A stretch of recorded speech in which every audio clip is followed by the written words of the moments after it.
A gente tem um cenário do Brasil muito interessante. A classe artística, e a imprensa também, mas eu acho que eu vou ficar mais da classe artística que a tua. Sim. Né?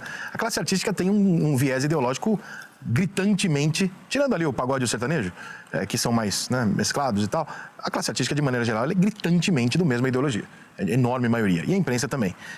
Como é que você explica isso? Por que os artistas têm a tendência de serem todos eles quase com viés de esquerda e brigar pelas mesmas coisas e tal? Então, não sei se você vê dessa forma, mas a campanha Ele Não, feita por quase toda a classe artística brasileira e a resposta na urna, tem que gerar um momento de reflexão, né? Em algum momento você tem que refletir. O que aconteceu aqui? Nós que formamos a opinião da população durante a vida... Bicho, esse cara fez uma salada. Primeiro, eu vou falar... Eu tenho, às vezes, a tendência de armar vocês contra argumentos da direita. Mas eu vou falar de um argumento que eu não sei responder de maneira eficiente. Esse argumento de que a imprensa é de esquerda. Eu juro pra você, eu não sei responder isso.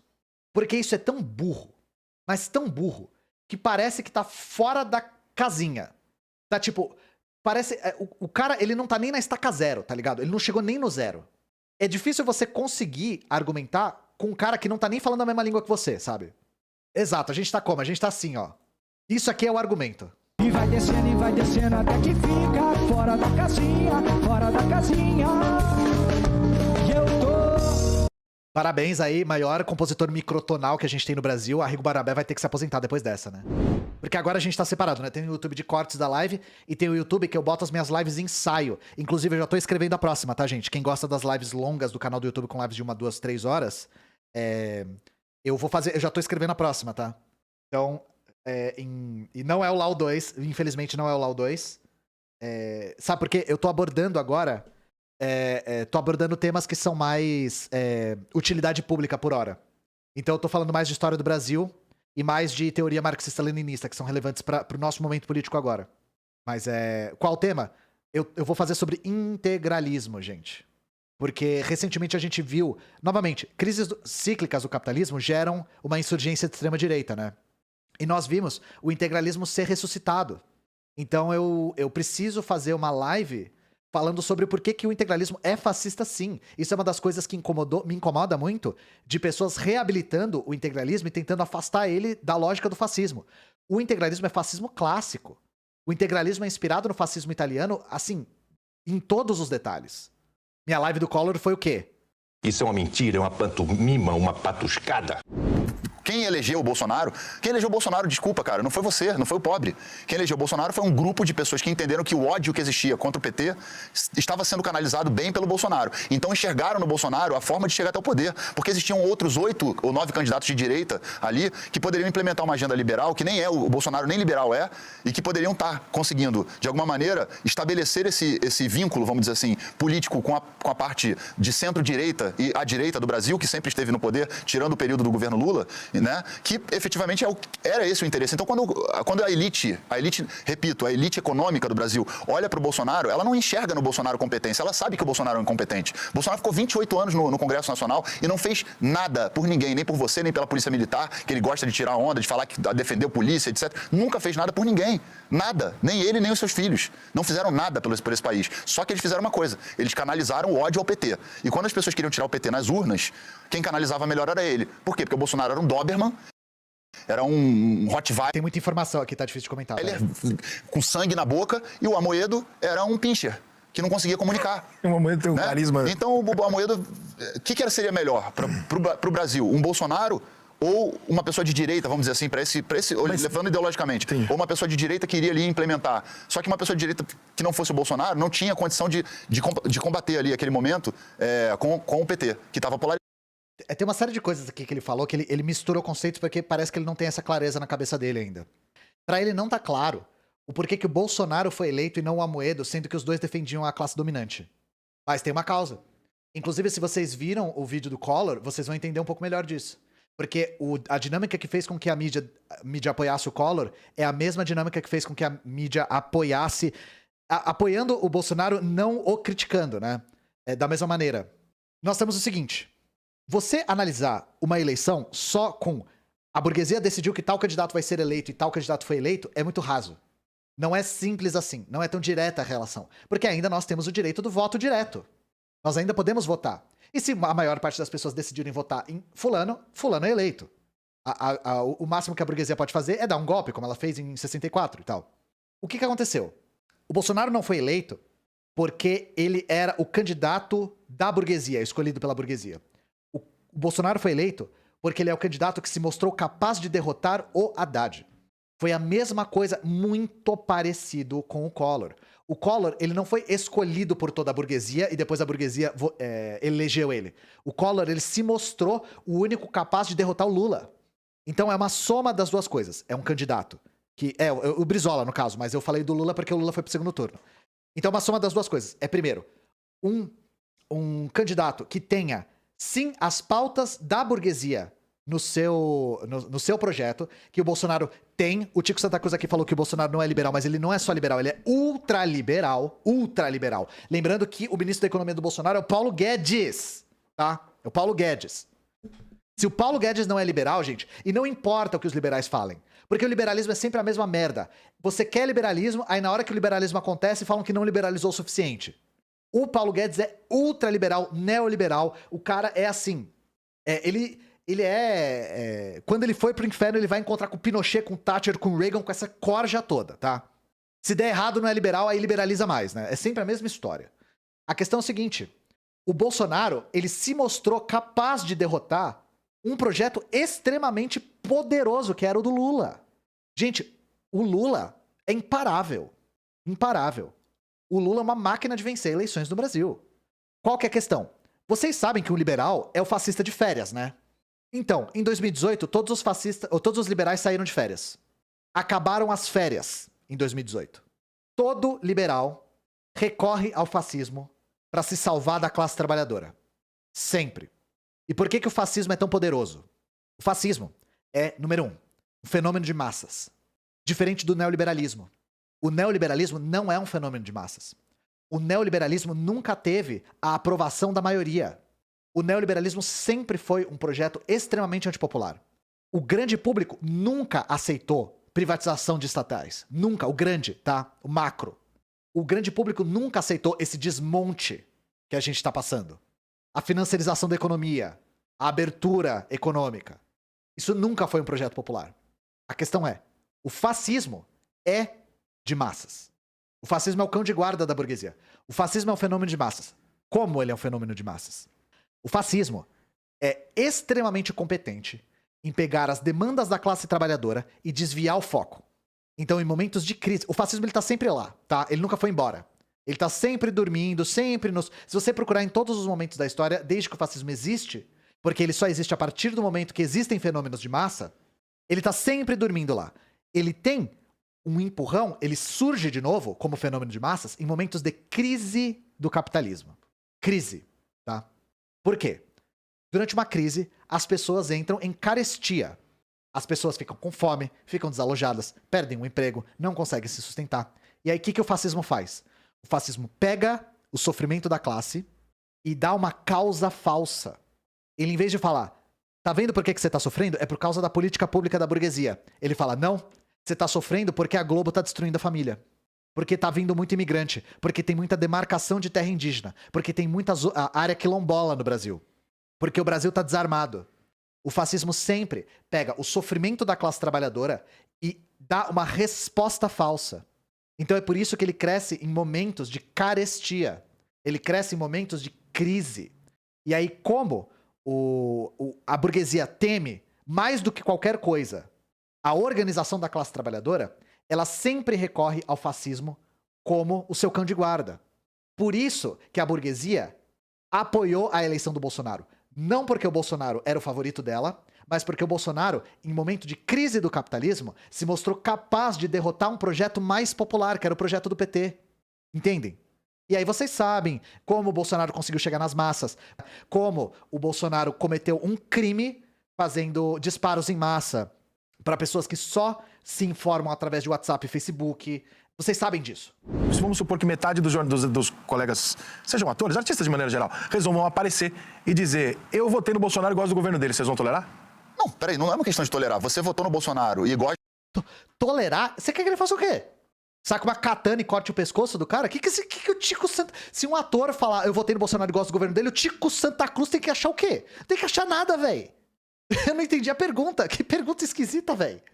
Pois é, É um mas interesse financeiro, o não que é? eu tô querendo dizer é o seguinte, é que a ideologia não está nesse debate, por exemplo, da questão da imprensa. Tá. Seria inútil a gente debater isso. Você acha que é uma questão... É uma questão meramente de Moral. interesses, não. Meramente de interesses de quem está comandando, das famílias que comandam. Não é do teu amigo jornalista. Sim, é do Marinho, É o falando do cara Marinho. aqui de cima, do topo da parada. Esse cara tá... Onde é que tá me prejudicando? Ah, tá me prejudicando aqui? Tá me prejudicando ali? Porque as pessoas não têm só TV, eles têm outras questões financeiras envolvidas. Claro. Então, o que eu tô querendo... Grupo, né? O que eu tô querendo dizer é o seguinte, aqui. A classe artística, quando você fala de classe artística, a grande maioria da classe artística não se mobiliza, não fala nada. Pode não falar, mas ela é de esquerda. Não é. Aí que tá. O ser de esquerda hoje no Brasil é o que exatamente?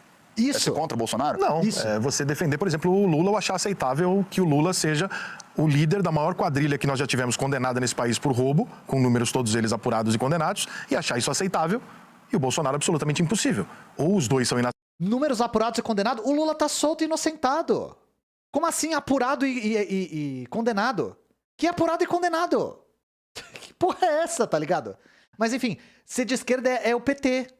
inaceitáveis, ou um só te torna de um lado. Não, mas. Peraí. Não, é incrível isso, né? Peraí, eu quero ver a definição de esquerda dele de novo. Nesse país por roubo, com Não fala nada. Pode não falar, mas ela é de esquerda. Não é. Aí que tá. O ser de esquerda hoje no Brasil é o que exatamente? Exato, isso. É ser contra o Bolsonaro? Não, é você defender, por exemplo, o Lula ou achar aceitável que o Lula seja o líder da maior quadrilha que nós já tivemos condenada nesse país por roubo, com números todos eles apurados e condenados, e achar isso aceitável, e o Bolsonaro absolutamente impossível. Ou os dois são inaceitáveis, ou um só te torna de um lado. Não, mas. Peraí. Vamos colocar cada coisa na sua caixa, pra gente não cometer o equívoco de levar a nossa conversa pra um lugar onde as pessoas vão gerar o que a gente tá tentando evitar. Sim, não tô querendo radicalizar. O que eu tô tentando querendo dizer é o entender seguinte, por que isso aqui fica O Bolsonaro- permitido e esse não. Não é ideológico? Não. O Bolsonaro é uma pessoa de extrema direita, que é uma pessoa que apoia, inclusive, tem como ídolo um torturador, que tem, em 64, no golpe de 64 e no regime militar, uma simpatia. Se ele pudesse implementar um regime desse, ele implementaria.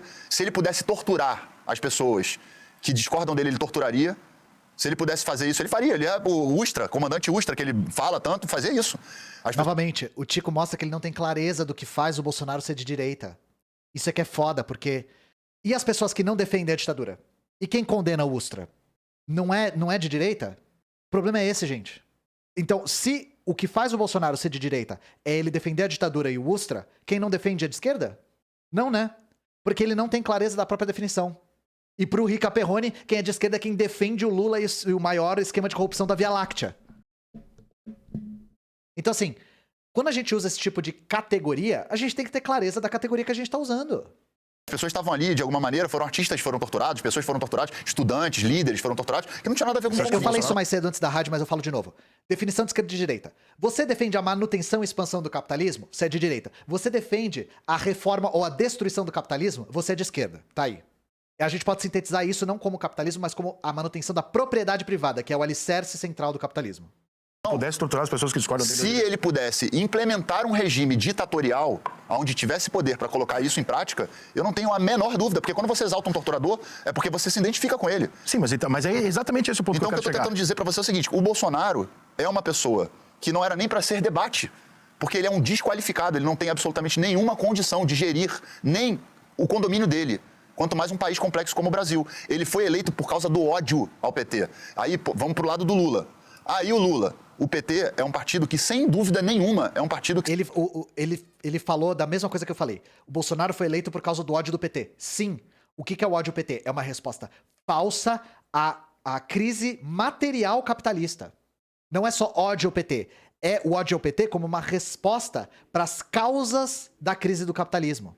É só metade da questão. Acho que o Bolsonaro foi bem mal na pandemia, concordo com você. Então- Mas eu não relativizo. Por exemplo, eu acho que quando mal, o PT desvia não sei quantos bilhões Não, da eu não saúde... tô relativizando, não. Não, eu tô dizendo por mim. Eu acho que ele é tão ou mais genocida do que um cara que fala uma bobagem e as pessoas podem se influenciar ou não. Não, o que eu tô querendo dizer é o seguinte, porque são várias coisas diferentes. O Lula é uma coisa, o PT é uma... Quando o PT desvia bilhões da saúde é tão genocida. Fonte, agência de notícias árabe Jalim Rabei, né?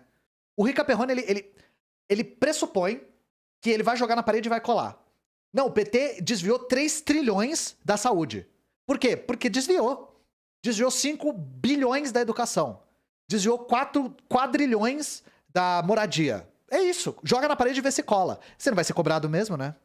O pobre que está lá dentro na comunidade e vê o presidente da República relativizando o uso da máscara, a utilização. A gente está falando de ciência. A gente está falando de ciência. Então não dá para eu poder colocar os dois no mesmo balaio. Eu posso fazer críticas ao Lula e tenho críticas ao Lula. Você acha que numa prateleira moral o Bolsonaro, por não usar máscara ou falar da cloroquina, etc., transforma ele numa opção mais detestável do que o presidente de honra do maior esquema de corrupção da história do mundo? Não, o que eu estou querendo dizer para você é o seguinte: é que. É isso que eu quero entender. Não, Maior esquema de corrupção da história do mundo. Eu não tenho nem o que comentar, velho. O chat já fala por si só, não preciso nem falar nada.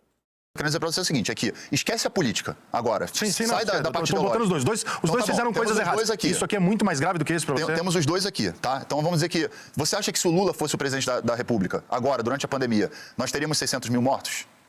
Não sei, mas provavelmente pelo Falando de ciência, não falando de política. Mas provavelmente... Não, então, é que eu não consigo tirar, porque provavelmente nós não sei se nós teremos 600 mil mortos, mas fatalmente nós teremos muitos bilhões de vacinas desviadas e, portanto... Não, mas peraí, vamos... A vacina vai chegar, mas vão roubar pra caralho. Peraí, chat. Eu preciso ilustrar essa conversa aqui. Amanhã vai faltar no outro. Peraí, vamos falar de ciência, tá? Que a conduta é científica. A gente não pode especular se vão roubar a vacina, se não vai roubar a vacina. O que os caras estão fazendo aí na CPI mostrando que tentaram roubar a vacina. Lula e o Bolsonaro, os dois gerindo a pandemia, quem você acha que teria matado menos pessoas do ponto de vista da ciência? Não estou falando de desvio. Então, esse é um ponto de discordância nosso. Eu não sei quantas pessoas morreram quando o PT desviou 200 bilhões da saúde. Eu não sei. Não, mas aí, peraí, eu tô falando, a gente está falando de um contexto, a gente tem que contextualizar. Você está trazendo para a questão pandêmica. Então, mas na pandemia, nós temos uma série de... Eu não sei quanto de dinheiro foi desviado. 200 bilhões da saúde. Quem dá mais? O PT desviou 200 bilhões da saúde. 200 bilhões. O pombo enxadrista, Gray. Gray, como é que você se sente a respeito disso? Com 200 bilhões na sua conta, velho. Eu, por ser comunista, eu tenho que responder quantos o Stalin matou, mas, mano, você tá numa situação muito pior. Você tem que responder pelos 200 bilhões?